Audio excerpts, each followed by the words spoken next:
ಜಿಲ್ಲಾಧಿಕಾರಿ ಕಚೇರಿಯಲ್ಲಿ ಇಂದು ಸಂಸದರ ಕಚೇರಿಯನ್ನ ಸಹಕಾರಿ ಸಚಿವರು ಹಾಗೂ ಜಿಲ್ಲಾ ಉಸ್ತುವಾರಿ ಸಚಿವ ಕೆಎನ್ ರಾಜಣ್ಣ ಉದ್ಘಾಟಿಸಿದರು.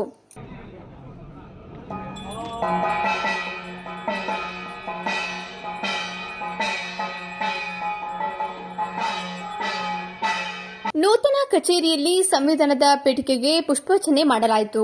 ಬಳಿಕ ಕಚೇರಿ ಉದ್ಘಾಟನೆ ಅಂಗವಾಗಿ ವಿಶೇಷ ಪೂಜೆಯಲ್ಲಿ ಜಿಲ್ಲಾ ಉಸ್ತುವಾರಿ ಸಚಿವ ಕೆಎನ್ ರಾಜಣ್ಣ, ಸಂಸದ ಶ್ರೇಯಸ್ ಪಟೇಲ್ ದಂಪತಿ ಹಾಗೂ ಕಾಂಗ್ರೆಸ್ ಮುಖಂಡರು ಮತ್ತು ಜಿಲ್ಲಾ ಮಟ್ಟದ ಅಧಿಕಾರಿಗಳು ಪೂಜೆಯಲ್ಲಿ ಪಾಲ್ಗೊಂಡರು.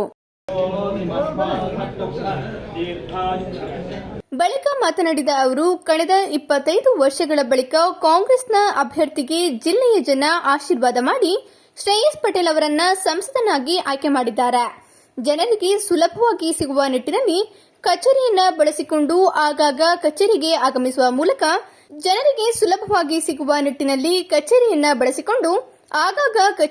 ಆಗಮಿಸುವ ಮೂಲಕ ಜನರ ಅಹವಾಲು ಸ್ವೀಕರಿಸಿ ಬಗೆಹರಿಸುವ ಮೂಲಕ ಜನರ ವಿಶ್ವಾಸ ಗಳಿಸುವ ನಿಟ್ಟಿನಲ್ಲಿ ಕೆಲಸ ಮಾಡಲಿ ಎಂದರು. ವಿಶೇಷವಾಗಿ ಅವರಿಗೆ ಇನ್ನೂ ಆಯಸ್ಸಿದೆ, ಹೆಚ್ಚು ಆಯಸ್ಸಿರಲಿ.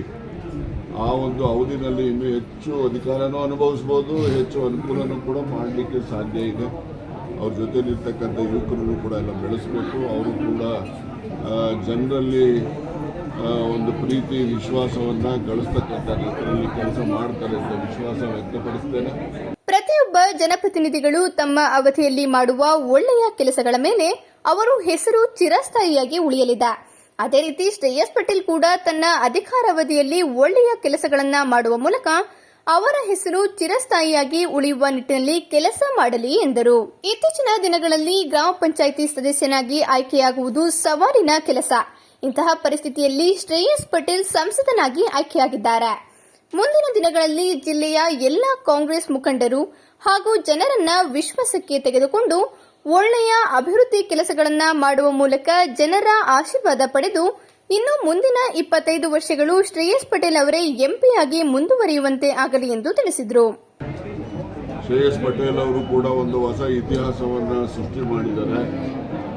ಈ ಎಲ್ಲ ದೃಷ್ಟಿನಲ್ಲೂ ಕೂಡ ಅವರಿಗೆ ಶುಭವನ್ನು ಕೋರಿ ಇನ್ನೂ 25 ವರ್ಷಗಳ ಕಾಲ ಈ ಜಿಲ್ಲೆಯಲ್ಲಿ ಕಾಂಗ್ರೆಸ್ಸಿನ ಇತಿಹಾಸವನ್ನು ಮರುಕಳಿಸಬೇಕು.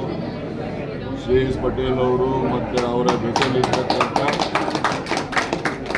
ಜೊತೆಲಿರ್ತಕ್ಕಂಥ ಎಲ್ಲ ಯುವಕರುಗಳು ಕೂಡ ಮುಂದಿನ ದಿನಗಳಲ್ಲಿ ಅಧಿಕಾರಕ್ಕೆ ಬರುವಂತಾಗಲಿ ಮತ್ತು ಜನರ ಸೇವೆಯೂ ಕೂಡ ಅಷ್ಟೇ ಹೆಚ್ಚು ಆದ್ಯತೆಯ ಮೇರೆಗೆ ಸೇವೆಯನ್ನು ಕೂಡ ಮಾಡಿ ಜನರ ವಿಶ್ವಾಸವನ್ನು ಗಳಿಸಿ ನೀವೆಲ್ಲರೂ ಕೂಡ ಮಾಡ್ತಕ್ಕಂಥ ಪುಣ್ಯದ ಕೆಲಸವನ್ನು ಎಲ್ಲರೂ ಸೇರಿ ಜನರ ಸೇವೆಯನ್ನು ಮಾಡುವುದರ ಮೂಲಕ ಈ ಜಿಲ್ಲೆಯಲ್ಲಿ ಕಾಂಗ್ರೆಸ್ಗೆ ಒಂದು ಪ್ರೀತಿ ವಿಶ್ವಾಸವನ್ನು ತಾವೆಲ್ಲ ತಂದು ಕೊಡ್ತೀವಿ ಅಂತ ಹೇಳಿ ಆಶಿಸ್ತೇನೆ. ಸಂಸದ ಶ್ರೇಯಸ್ ಪಟೇಲ್ ಮಾತನಾಡಿ, ಇಂದು ಸಚಿವರಾದ ಕೆಎನ್ ರಾಜಣ್ಣ ಅವರ ಅಮೃತಹಸ್ತದಿಂದ ನಮ್ಮ ಕಚೇರಿ ಉದ್ಘಾಟನೆ ಮಾಡಲಾಗಿದೆ. ಜನರ ಸಮಸ್ಯೆಗೆ ಪರಿಹಾರ ಕಲ್ಪಿಸಿಕೊಡುವ ನಿಟ್ಟಿನಲ್ಲಿ ತನ್ನ ಅಧಿಕಾರದ ಅವಧಿಯುದ್ದಕ್ಕೂ ಪ್ರಾಮಾಣಿಕ ಪ್ರಯತ್ನ ಮಾಡುವ. ವಾರದಲ್ಲಿ ನಿಗದಿತ 2 ದಿನ ಕಚೇರಿಯಲ್ಲಿ ಇದ್ದು ಸಾರ್ವಜನಿಕರ ಅಹವಾಲು ಸ್ವೀಕಾರ ಮಾಡಲಾಗುವುದು ಎಂದರು. ಜಿಲ್ಲೆಯ ಜನರು ನನಗೆ ಒಂದು ಜವಾಬ್ದಾರಿಯುತ ಸ್ಥಾನ ನೀಡಿದ್ದಾರೆ. ಜಿಲ್ಲೆಯ ಜನರ ಹಾಗೂ ಮುಖಂಡರ ಸಹಕಾರದೊಂದಿಗೆ ಜಿಲ್ಲೆಯ ಅಭಿವೃದ್ಧಿಗೆ ಪ್ರಾಮಾಣಿಕ ಪ್ರಯತ್ನ ಮಾಡುವೆ. ಜೊತೆಗೆ ನನ್ನ ಕಚೇರಿಗೆ ಸಿಬ್ಬಂದಿಗಳನ್ನ ನೇಮಕ ಮಾಡಿ ಜನರ ಅಹವಾಲುಗಳನ್ನ ಪಡೆದು ಅವರ ಸಮಸ್ಯೆ ಬಗೆಹರಿಸುವ ನಿಟ್ಟಿನಲ್ಲಿ ಕೆಲಸ ಮಾಡುವೆ. ಜಿಲ್ಲೆಯ ಅಭಿವೃದ್ಧಿಯೇ ನನ್ನ ಗುರಿ ಎಂದರು. ಇವೆಲ್ಲ ಒಂದು ಜವಾಬ್ದಾರಿಯುತವಾದ ಸ್ಥಾನವನ್ನು ಪ್ರಾಮಾಣಿಕವಾಗಿ ನಿಭಾಯಿಸುವ ಕೆಲಸವನ್ನು ನಾನು ಮಾಡ್ತೀನಿ. ನಿಮ್ಮೆಲ್ಲರ ಸಲಹೆ ಸಹಕಾರ ಜಿಲ್ಲಾ ಎಲ್ಲ ನಾಯಕರ ಒಂದು ಒಮ್ಮತವನ್ನು ಆಯ್ಕೆ ಮಾಡಿದ್ದಾರೆ. ಅದೇ ರೀತಿ ನಾವೆಲ್ಲ ಸೇರಿ ಮುಂದಿನ ದಿನಗಳಲ್ಲಿ ಪಕ್ಷ ಸಂಘಟನೆ ಜೊತೆಗೆ ಜಿಲ್ಲೆ ಅಭಿವೃದ್ಧಿಯೂ ಸಹ ಮಾಡೋ ಪ್ರಾಮಾಣಿಕ ಕೆಲಸವನ್ನು ನಾವು ಮಾಡ್ತೇವೆ ಅಂತ ಹೇಳ್ತಾ ಇವತ್ತು ರಾಜಣ್ಣ ಸಾಹೇಬರು, ಜಿಲ್ಲಾಧ್ಯಕ್ಷರು, ನಮ್ಮ ಗೋಪಾಲನ ಮಹೇಶ್ವರ ಎಲ್ಲ ಒಂದು ಅಮೃತಹಸ್ತದಲ್ಲಿ ಇವತ್ತು ನಮ್ಮ ಪುಟ್ಟೇಗೌಡರು ಎಲ್ಲರ ಅಮೃತಹಸ್ತದಲ್ಲಿ ಇವತ್ತು ಉದ್ಘಾಟನೆ ಮಾಡಿದ್ವಿ.